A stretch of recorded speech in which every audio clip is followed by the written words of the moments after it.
tema del día de hoy, como dije, es para mí uno de los más hermosos que me ha tocado trabajar en mi vida.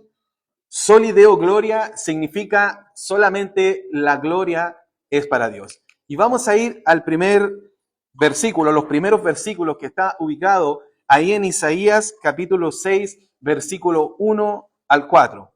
Si lo tiene, si no lo puede leer en pantalla, y dice la palabra del Señor en el nombre de nuestro Señor Jesucristo. En el año que murió el rey Usías, vi yo al Señor sentado sobre un trono alto y sublime, y sus faldas llenaban el templo. Por encima de él había serafines, cada uno tenía 6 alas, con 2 cubrían sus rostros, con 2 cubrían sus pies, y con 2 volaban. Y el uno al otro daba voces diciendo: Santo, Santo, Santo, Jehová de los ejércitos, toda la tierra está llena de su gloria. Y los quiciales de las puertas se estremecieron con la voz del que clamaba, y la casa se llenó de humo. Hermanos, este pasaje es sencillamente impresionante. No podemos dejar de admirarnos ante la gloria de Dios. Era algo importante lo que había ocurrido aquí. Había muerto el rey Usías, que había sido un gran gobernador, un gobernador militar, que había desarrollado mucha tecnología en favor del pueblo, y muere, donde ellos se apoyan como nación, y también el profeta Isaías, en quien tenían esperanza, muere. Y viene la visión de Dios al profeta Isaías, dice que por encima había un Señor, dice, al lado del Señor, sentado sobre un trono alto y sublime. Y sus faldas llenaban el templo. ¿Qué significa esto? Que el Señor está por sobre todo, y que sea sublime es que es demasiado maravilloso que no se puede alcanzar. Sus faldas lo llenaban todo, sus vestiduras. Y habían serafines, que son ángeles, que están con un objetivo de cubrir, de proclamar, la gloria de Dios. Y en esta proclamación, ¿qué es lo que dicen? Dicen: Santo, Santo, Santo, Jehová de los ejércitos. Vaya, yo me imagino el profeta con esta visión, que además dice que toda la tierra está llena de su gloria, y los quiciales de las puertas, en las puertas, ¿cierto?, se estremecieron con la voz del que clamaba, de los ángeles. Y la casa se llenó de humo. Yo creo que usted y yo alguna vez soñamos con ver algo así. Algo tan maravilloso. Cuando nosotros decimos que Dios es santo, no nos alcanzan las palabras para poder describir qué significa lo que vimos aquí y qué es Dios santo. Vamos allá. Los temas que vamos a tratar es la gloria de Dios, la creación es para la gloria de Dios, y el redimido y sus acciones son para la gloria de Dios. Bueno, quiero contarle que usted conoce al músico Johann Sebastian Bach. Fue un músico connotado, un compositor connotado alemán. Nació el 21 de marzo de 1685. Es considerado uno de los 3 mejores compositores de música clásica de la historia. Muchos dicen que es el número 1. Sin duda, fue un virtuoso destacado. Su obra es maravillosa. Algunas de ellas: La Pasión según San Mateo, La Pasión según San Juan, el Suite para cello, que a mí me encanta en lo personal, Tocata y Fuga, son obras realmente maravillosas, son un deleite para los oídos. Pero hay algo que no es tan conocido ni en el mundo cristiano o en el mundo secular de Johann Sebastian Bach. Es que este compositor fue un devoto creyente. A los 48 años, él adquirió o compró una Biblia traducida al alemán por Lutero, y fue destacando cada una de las cosas que más le llamaban la atención. Eso fue lo que él hizo en su vida. La Biblia influenció enormemente todas sus composiciones, donde evidentemente se ve reflejada su fe. Una de sus frases conocidas fue que la música era para la gloria del Altísimo y la edificación del prójimo. Un aspecto que es muy interesante y realmente destacable es que al final de cada una de sus obras, él firmaba con las siguientes letras: S, D, G. Esto significa Soli Deo Gloria. ¿Qué quería decir? Que todo lo que él componía y todo lo que él hacía era para la gloria de Dios, y no para la gloria de él, y no para la gloria de los hombres. Bueno, este es el tema del día de hoy. Cuando hablamos de Soli Deo Gloria, en realidad estamos también hablando de sola Escritura, sola fide, solo Christus y sola gratia. ¿Por qué? Pues la Escritura viene de Dios y tiene la Escritura ¿para qué? Para revelarse al hombre y además mostrar el plan de salvación. Y esto es para su gloria, porque la fe, Cristo y la gracia glorifican a Dios. ¿Por qué? Por el plan de salvación para el hombre. Entonces estamos hablando también de las otras 4 solas que pudimos tratar en los 2 domingos anteriores. Esto involucra absolutamente todo lo que hay, todo lo que existe. La creación del universo y las personas, sean cristianas o no cristianas, deben ser para aquel que es dueño de todo y el que sustenta todo. Esto es nuestro Dios todopoderoso. Vamos al primer punto, la gloria de Dios. Y esto para mí fue un tremendo problema en mi cabeza limitada. Lo primero que debiéramos hacer es definir qué es la gloria de Dios. Pero antes de definirlo, preguntémonos, mire a alguien que está a su lado y pregúntese lo siguiente, lo que está ahí. ¿Podemos nosotros, seres finitos, definir qué es la gloria de Dios? No, no podemos. No podemos. Es imposible que nosotros, con nuestras limitaciones propias de un ser creado, somos creación, que además estamos afectados por el pecado, podamos nosotros, en nuestra limitación, definir qué es la gloria de Dios. No somos capaces de algo como eso. Cuando Dios se revela al hombre, busca palabras que nosotros podamos entender y las deja en la Biblia. Pero en lo absoluto podemos comprender con nuestra mente finita la inmensidad de la gloria de Dios. Solo podemos observar un destello de la inmensidad de nuestro Dios. Solo podemos entender mínimamente qué es su gloria, y aquello que podemos entender y observar, solo aquello que vimos en un pasaje de la Escritura, en Isaías, nos deja asombrados. Ese es nuestro Dios. La grandeza de nuestro Dios. Tozer lo dice de excelente forma en el libro Los atributos de Dios. Dios es simplemente Dios, una infinita perfección de plenitud. Y no podemos decir que Dios es un poco más o un poco menos. Más y menos son palabras para las criaturas. Podemos decir que un hombre tiene un poco más de fuerza hoy que ayer. Podemos decir que un niño es un poquito más alto este año. Él está creciendo. Pero no se puede aplicar más o menos a Dios, pues Dios es el perfecto, sencillamente es Dios. Nos esforzamos en tratar de entender la gloria de Dios. Y lo hacemos bien, es correcto. ¿Por qué? Porque Dios quiere que lo conozcamos de mejor forma posible cada día, escudriñamos las Escrituras para saber cómo es el Señor, es correcto. Pero también debemos ser claros, Dios, hermanos, no va a cambiar si nosotros lo estudiamos más o si lo estudiamos menos. Incluso Dios no cambia porque los hombres incrédulos allá afuera, que están ciegos a la verdad de Dios, lo nieguen o lo ofendan. Simplemente Dios seguirá gobernando el universo en su gloria. Él simplemente es Dios.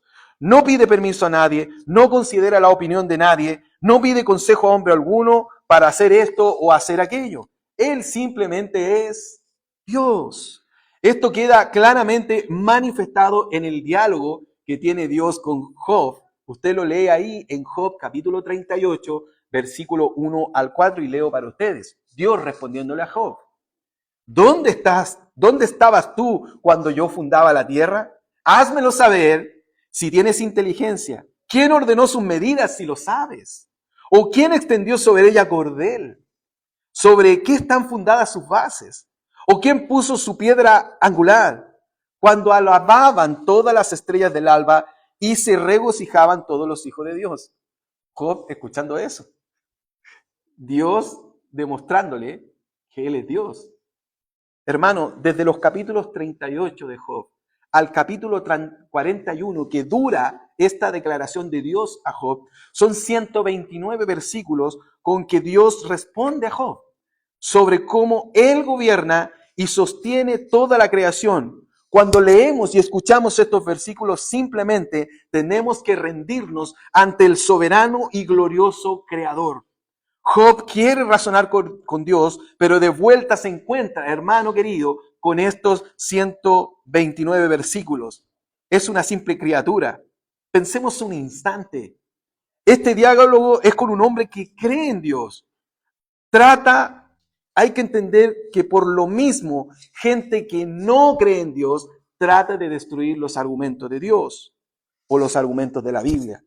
Imponen teorías razonadas, son hombres finitos, pero imponen teoría, buscan explicar la obra de un todopoderoso Dios infinito teniendo una mente finita. Los incrédulos piensan que cambiar el pensamiento de la sociedad realmente están cambiando la realidad. Quieren ser autosuficientes e independientes de Dios. John Piper lo manifiesta de manera lapidaria, y cito para ustedes. El hombre que no conoce a Dios y los animales que no conocen a Dios son sostenidos por el Dios que no conocen.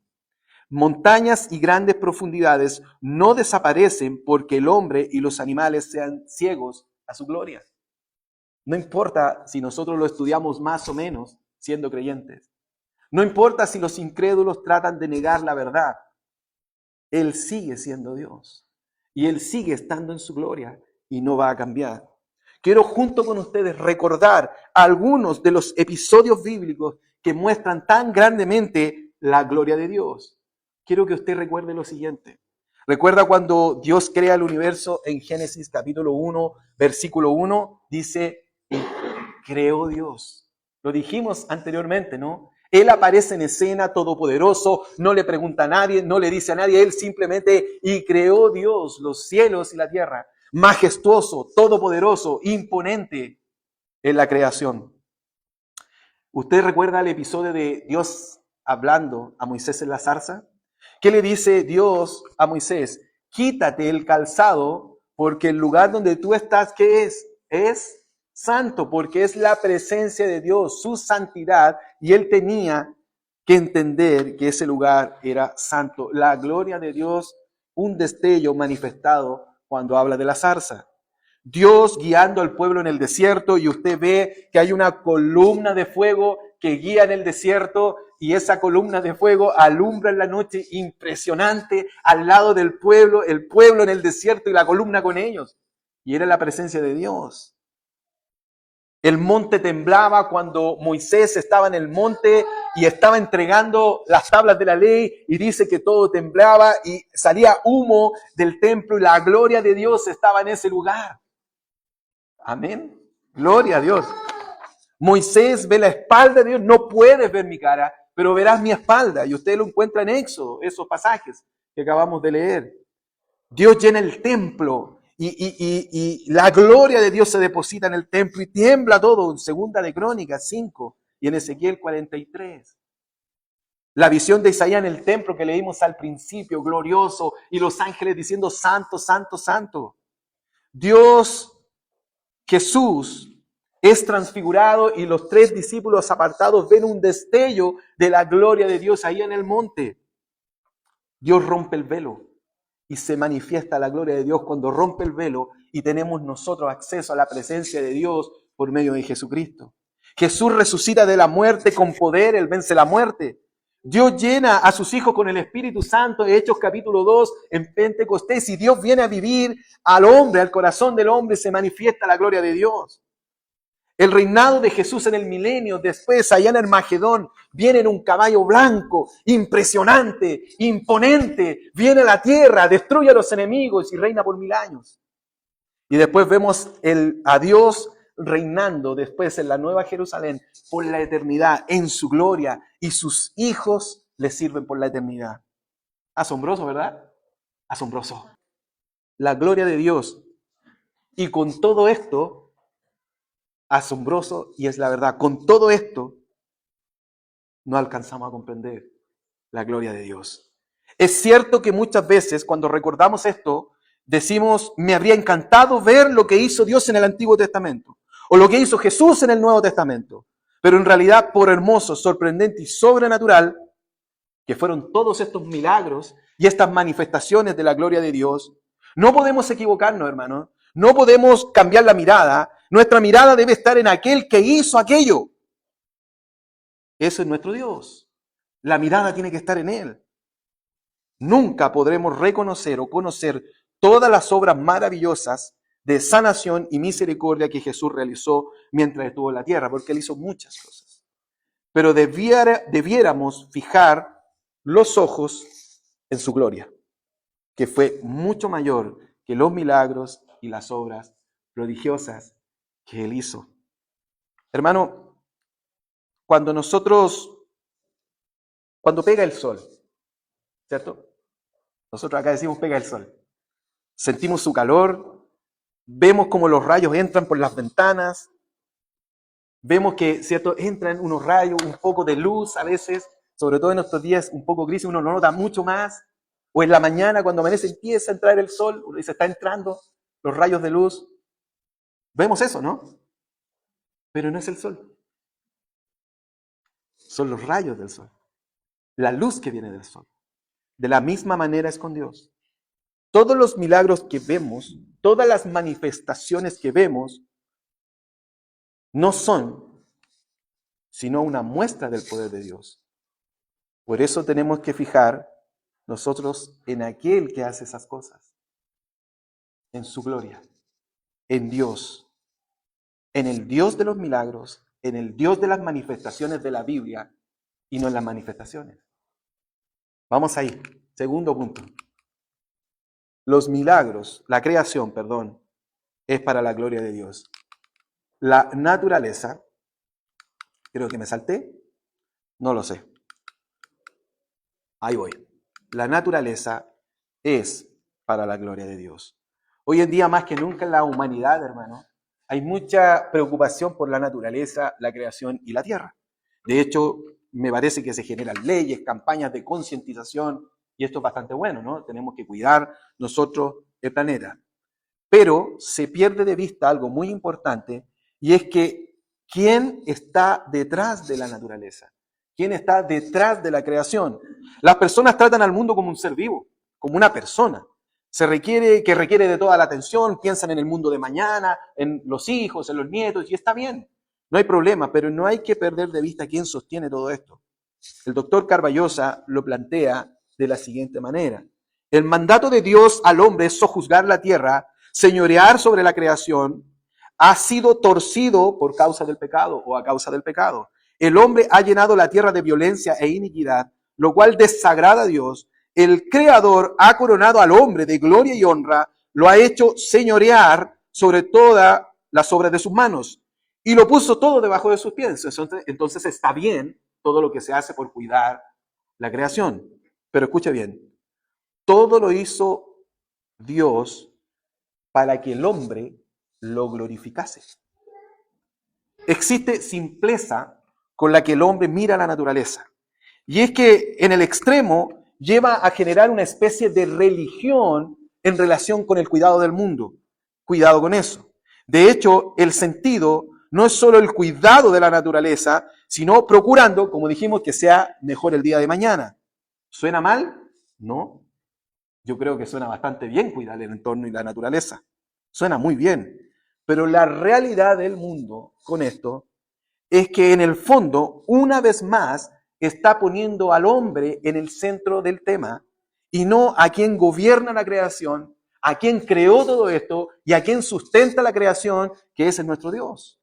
Bien, hay que tener cuidado, ¿no? Entonces, la gente del mundo cree que nuestro Dios, el Dios verdadero, es un Dios más y transforma a la naturaleza en otro Dios.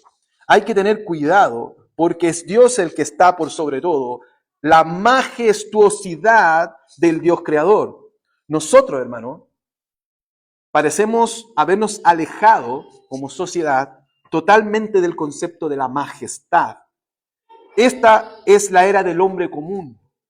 Y junto con el hombre común ha venido un Dios común. Ya no tenemos héroes porque cualquiera es igual a todos los demás. Y el hombre común ahora tiene el control. Pero junto con el hombre común, digo, está el Dios común. Y con él la pérdida absoluta del concepto de majestad que está detrás de la creación. En nuestro caso, en más de alguno de nosotros que estamos acá, hemos quedado absortos con la belleza de los paisajes que hemos visto. Por lo mismo, creo que es importante ir a la Biblia, ¿qué nos dice respecto de la creación? Salmo, capítulo 19, versículo 1 al 6, es sencillamente impresionante. Bien, los cielos cuentan la gloria de Dios y el firmamento anuncia la obra de sus manos. Un día emite palabra a otro día y una noche a otra noche declara sabiduría. No hay lenguaje ni palabras ni es oída su voz. Por toda la tierra salió su voz y hasta el extremo del mundo sus palabras. En ellos puso tabernáculo para el sol y este como esposo que sale de su tálamo se alegra cual gigante para correr el camino. De uno extremo a otro de los cielos es su salida y su curso hasta el término de ellos, y nada hay que se esconda de su calor. Este pasaje es muy claro. La creación, los cielos manifiestan, cuentan la gloria de Dios. La naturaleza con todos sus detalles es muy sorprendente. Cuando miramos el espacio en una noche despejada y vemos las estrellas, puntos pequeños, diminutos que uno ve distantes en el cielo, cómo destellan las estrellas. Cuando estamos en el medio del campo es ineludible pensar en la inmensidad del universo, los millones de galaxias y estrellas que aparecen en el cielo. Es imposible que sea producto de una explosión, es imposible que sea producto del azar. Se genera algo tan asombroso. No podemos dejar de pensar que esos pasajes hermosos tienen un diseñador, alguien que los diseñó. Una mente maestra que dejó la hermosura de la creación para mostrar su gloria en ella. John MacArthur lo dice de la siguiente forma en el libro La Deidad de Cristo. Cito para ustedes: el universo también da testimonio de la gloriosa sabiduría del conocimiento de su creador. Bien, yo quiero contarle una ilustración. Nos pasó hace muchos años y lo recordaba, se lo contaba a la familia. Mis hijos eran muy pequeños, de hecho no se acuerdan del pasaje. Estuvimos, no sé si conoce Maule Las Siete Tazas, el sector de Las Siete Tazas. Nosotros estábamos un poquito más arriba en el Parque Inglés, cerquita ahí, acampando. Nos gustaba acampar. Y resulta que estábamos ahí en ese lugar y de repente, en medio del verano, muy lindo el lugar, en el bosque, acampando en un bosque, de repente se pone a llover. Se pone a llover. ¿Y cuál fue la reacción natural en ese tiempo? A la carpa, metámonos a la carpa, a protegernos. Pero la verdad es que adentro del bosque era tan copioso que no caía mucha agua. Dije, oye, esto es único. Tenemos que vivir esta experiencia. Mis hijos eran de verdad muy pequeños y les dije, vamos a la lluvia, vamos a ver la lluvia. Salimos del bosque, caminamos un poco, salimos del bosque y la verdad es que estaba lloviendo muy fuerte. No se notaba en el bosque. Pero impresionantemente, salimos a la lluvia, en la noche llovía muy fuerte y empezaron a caer rayos. Y eso es precordillera. Y los rayos caían en la cordillera. Un poco más arriba, hermano, retumbaba el cielo, retumbaba la tierra. Caían a tierra los rayos, en la montaña, se iluminaba el cielo y los truenos movían todo. Se movía el suelo. Nosotros estábamos impresionados. Decíamos, esto habla de Dios. Esto es la creación. Aquí, esto es Dios. Dios creó esto. Dios manifiesta su grandeza a través de la creación. Y nos acordábamos de un himno maravilloso, que usted lo conoce, que es Cuán grande es Él, que dice, al oír su voz en los potentes truenos. No podemos, hermanos, no dejar de decir que no existe un creador cuando estamos en medio de la naturaleza. Porque efectivamente, la naturaleza, la creación, habla de lo grandioso que es nuestro Dios. La vida del hombre en general, es para la gloria de Dios. Existen muchas interrogantes, hermano. Las personas en general tienen muchas interrogantes en la vida. Hombres creyentes y no creyentes, principalmente los no creyentes. Son las interrogantes grandes que tiene la vida. Por ejemplo, ¿de dónde vengo? ¿A dónde voy? Y hay una muy recurrente, sobre todo en personas que son solas o que han fracasado en su vida o que no tienen sentido en su vida o que están en una situación muy difícil en su vida. Se repite cuando están muy angustiados. ¿Cuál es el propósito de mi vida? Bueno, justamente de eso se trata este punto, de dar respuesta a esa interrogante. Este cuestionamiento lo han razonado filósofos, metafísicos, científicos, políticos, religiosos y personas comunes.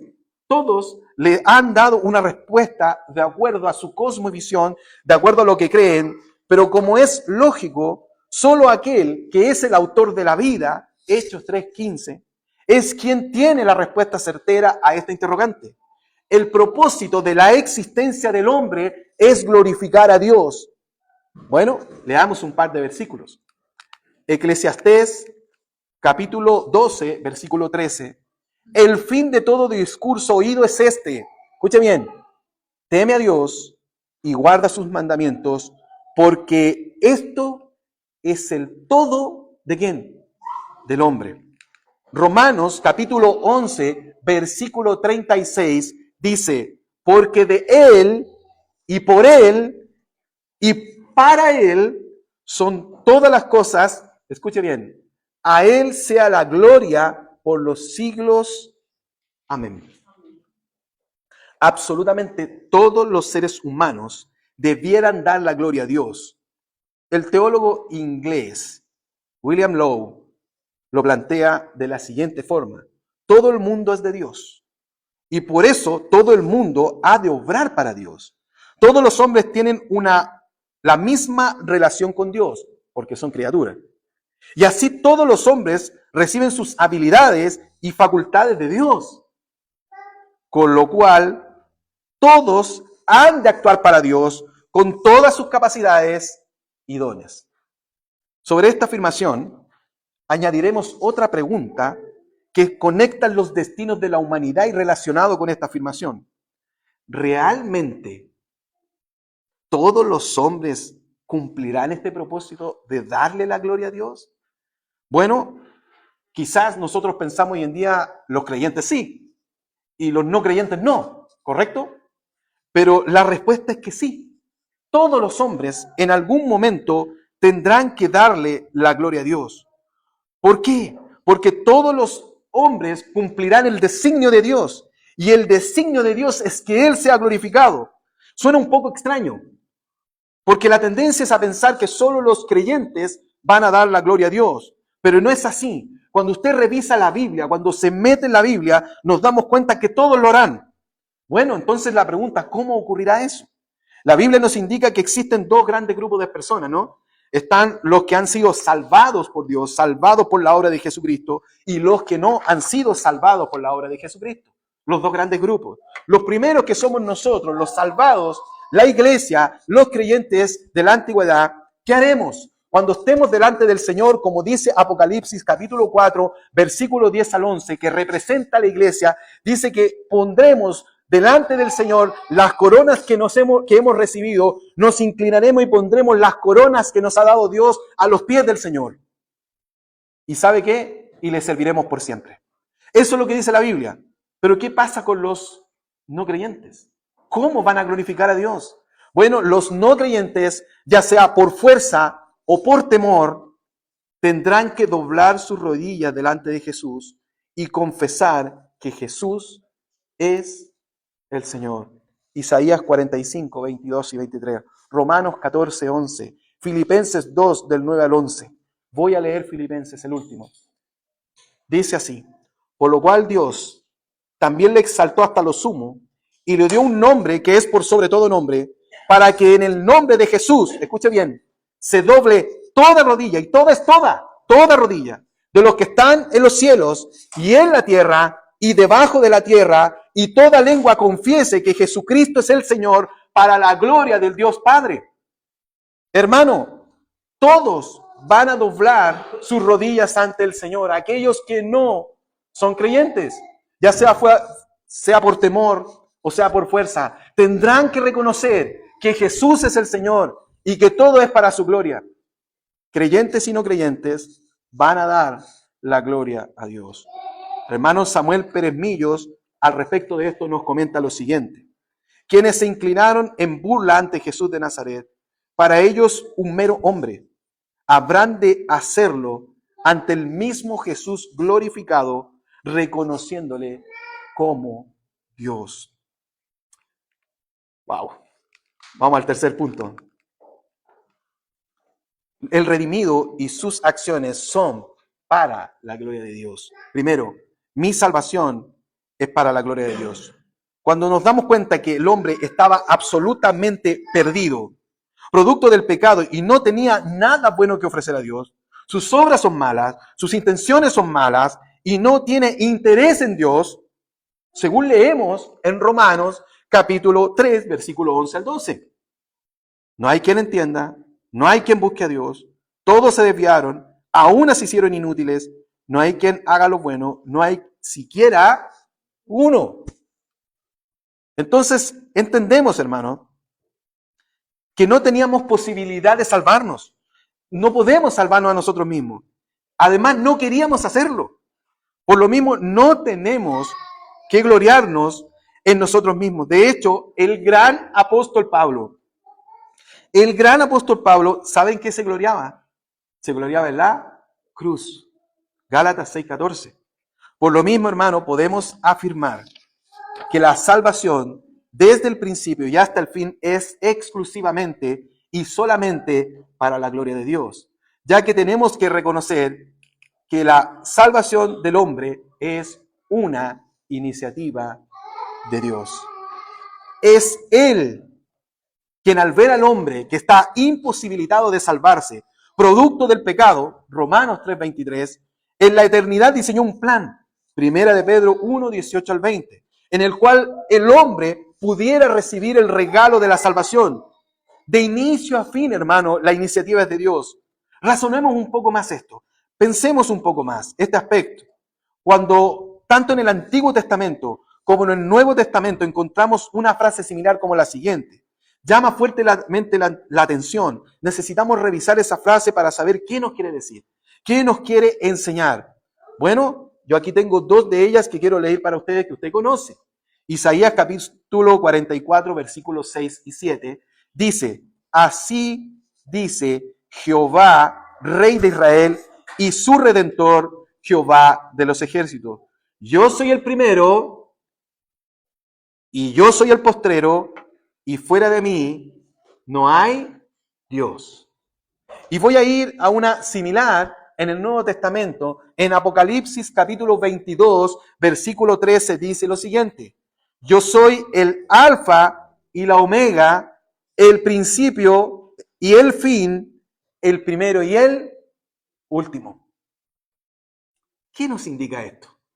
¿Qué nos quiere decir esto, mi hermano? Que Él es eterno. Eso lo significa, que Él es eterno. Él está antes de la humanidad y estará después de la humanidad como la conocemos. Él es soberano en la historia. Dios inició las cosas y Él también las terminará. Y por supuesto, junto con ello, Él es el autor del plan de redención para el hombre. Si observamos en Génesis capítulo 3, versículo 15, cómo Dios da los primeros indicios del plan de salvación al hombre.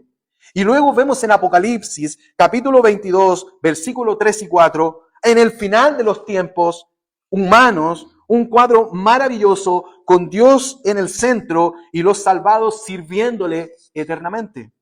Apocalipsis 22, 3 y 4 dice, y no habrá más maldición, y el trono de Dios y del Cordero estará en ella, y sus siervos le servirán, y verán su rostro, y su nombre estará en sus frentes. Él en el centro.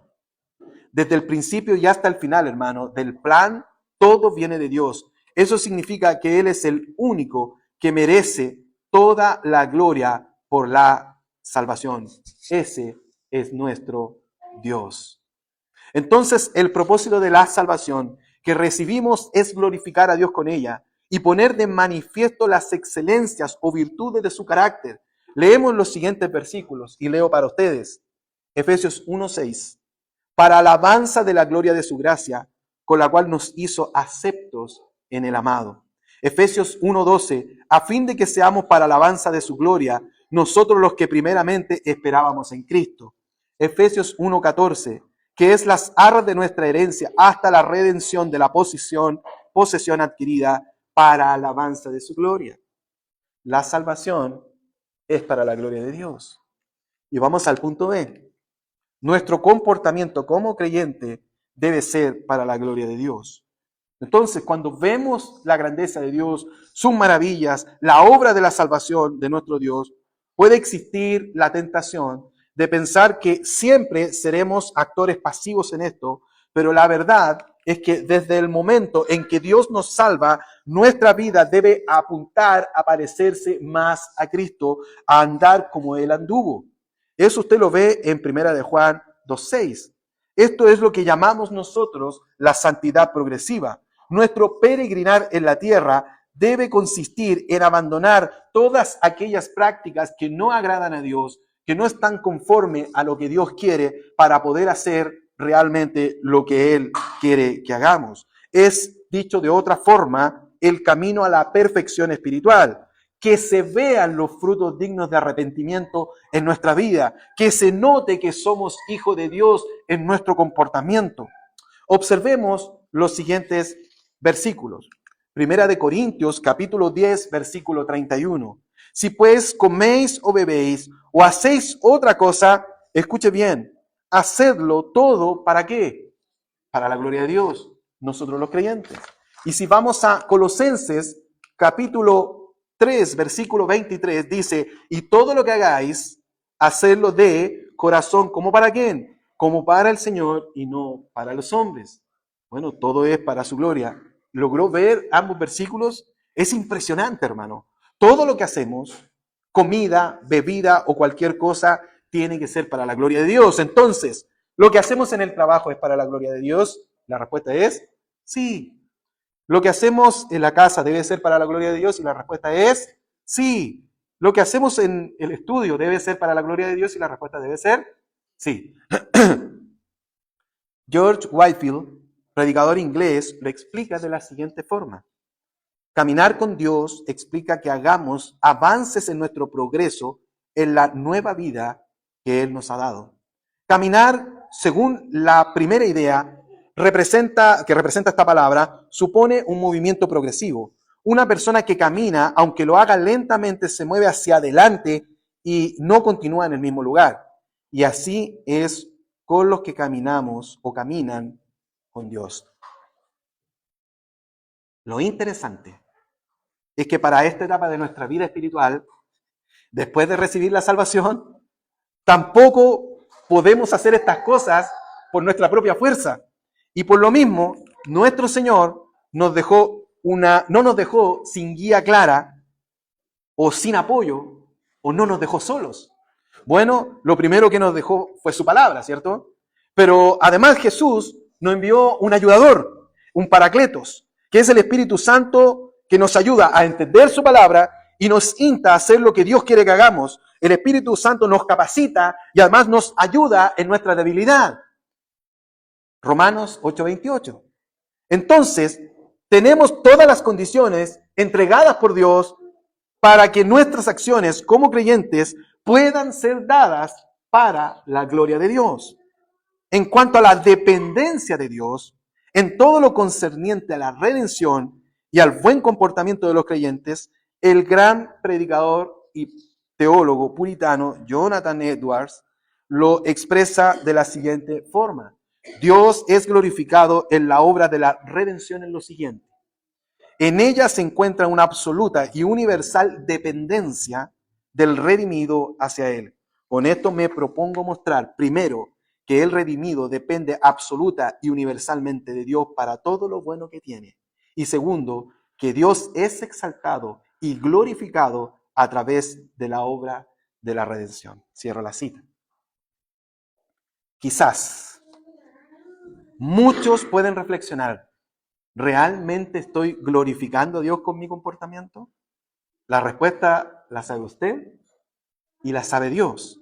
Pero si no es así, debemos arrepentirnos y hacer todo lo que Dios nos manda. Pero sí le voy a asegurar algo, que Dios es poderoso para guardarnos sin mancha, por el puro afecto de su voluntad, por la obra de nuestro Señor Jesucristo. Escuche bien, ¿para qué? Para su gloria. Judas 1, 24 y 25 dice lo siguiente. Y aquel que es poderoso para guardaros sin caída y presentaros sin mancha delante de su gloria con gran alegría. Al único y sabio Dios, nuestro Salvador, sea gloria y majestad, imperio y potencia, ahora y por todos los siglos. Amén. Rayos. En conclusión, la gloria de Dios es imposible que seres finitos lo podamos definir o entender en su totalidad. Solo podemos observar un destello de la inmensidad de Dios. Solo tenemos que admirar su gloria. La creación es para la gloria de Dios. La naturaleza es para la gloria de Dios. El Salmo 19 lo explica claramente. Los cielos cuentan la gloria de Dios y el firmamento anuncia la obra de sus manos. Al observar la naturaleza no podemos dejar de pensar que esos paisajes hermosos tienen un diseñador que dejó en la hermosura de la creación. ¿Para qué? Para mostrar su gloria. Pero no solo eso, el hombre es para la gloria de Dios. Los creyentes pondrán sus coronas delante del Señor y lo adorarán. Los no creyentes doblarán sus rodillas delante de Jesús y confesarán que Él es el Señor. Mi salvación, su salvación es para la gloria de Dios. Desde el principio y hasta el final, todo viene de Dios. Eso significa que Él es el único que merece toda la gloria por la salvación. Por lo mismo, mi comportamiento y su comportamiento como cristiano debe ser para la gloria de Dios. Del momento que Dios nos salva, nuestra vida debe apuntar a glorificar a nuestro Dios y andar como Jesús anduvo. Amén.